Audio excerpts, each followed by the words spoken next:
رکھنے کی کوشش کروں گا شام کے تعلق سے. بہت مختصر سا ان شارٹ میں ایک آپ کے سامنے تاریخ رکھنے کی کوشش کرتا ہوں. سب سے پہلی چیز یاد رکھیں، شام کے تعلق سے اگر ہم دیکھیں تو ابراہیم علیہ السلام کے زمانے کو ہم دیکھتے ہیں. تو ابراہیم علیہ السلام نے اپنی اہلیہ جو ہے سارہ علیہ السلام اور اپنے بھتیجے لوط علیہ السلام کو لے کر جو ہے آپ بابل شہر کے اندر تھے، مطلب جس کو کہیں گے میسوپوٹیمیا یا آج کے دور کا عراق ہوتا تھا. وہاں سے پھر آپ نکلے، اس زمانے میں بیبلون اس کو کہتے تھے.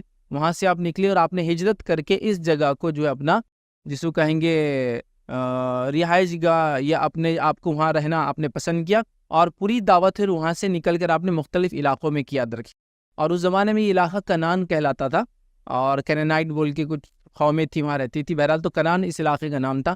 اور یہاں کے ایک شہر الخلیل جس کو آج کے زمانے ہیبرون کہتے ہیں، اس کو آپ نے مرکز بنا اپنی دعوت کا. اور پھر یہاں سے آپ مصر گئے اور یہاں سے آپ مختلف مقامات پہ گئے، اور لوط علیہ السلام بھی یہیں رہے، اور سوڈوم اور گومورہ نامی جو بستیاں تھی یاد رکھے وہاں آپ بسے رہے یاد رکھے. اور ابراہیم علیہ السلام جو الخلیل کے اندر بسے. اور واللہ عالم بہرحال باقی کیا رہا ہوں گا، کہاں کا کیسے کیا، لیکن اس زمین کو جس کو ہم شام کہتے ہیں وہاں ابراہیم علیہ السلام آئے.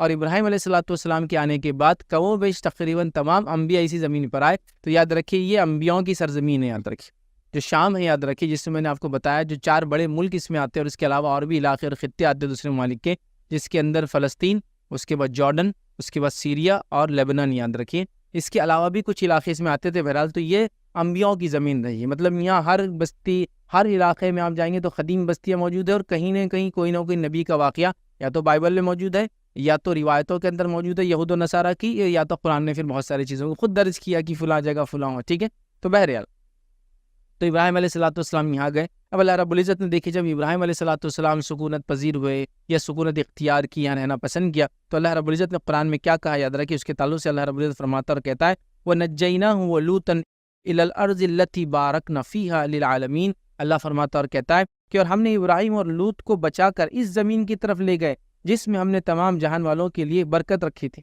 تو اللہ تعالیٰ نے اس زمین کو تمام عالم کے لیے برکت والا قرار دیا کہ کہا ہم نے پھر ان کو وہاں سے نکالا، نجات دی، اور اس زمین کی طرف لے گئے جس میں عالم کے لیے اللہ رب العزت نے برکت رکھی تھی. یاد رکھی تو یہ برکت والی زمین ہے. یاد رکھیے اس زمین کی فضیلت ہے. ارض شام جو ہے یہ مقام محشر بھی یاد رکھیے، اور بھی اس کی فضائل ہے. بہرحال تو یہاں ابراہیم علیہ السلام نکل کر ہجرت کر آئے اور پھر یہیں سکونت پذیر ہے. یہیں آپ نے اس کو اپنے دارالدعوہ بنایا، دعوت کا اپنا گھر بنا، یہیں سے پوری دعوت لے کے سارے عالم تک بہرحال میسج آپ لے کر جاتے رہے. اب اس کے بعد